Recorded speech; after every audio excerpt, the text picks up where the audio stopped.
Hello നമസ്കാരം. അപ്പം ഇന്ന് നമുക്ക് നല്ലൊരു സദ്യക്കൊക്കെ ഉപയോഗിക്കാൻ പറ്റിയ പരിപ്പ് കറി ഉണ്ടാക്കിയല്ലോ. അപ്പോൾ അതിന് വേണ്ടത്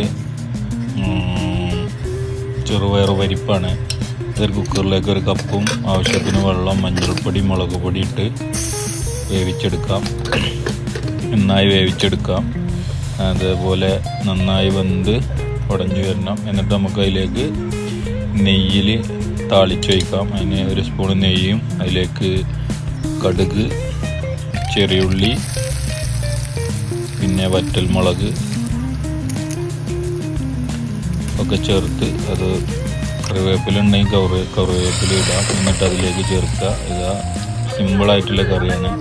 നമ്മൾ സദ്യക്കൊക്കെ ഇതൊഴിച്ച് കഴിച്ചാൽ സൂപ്പറാണ്.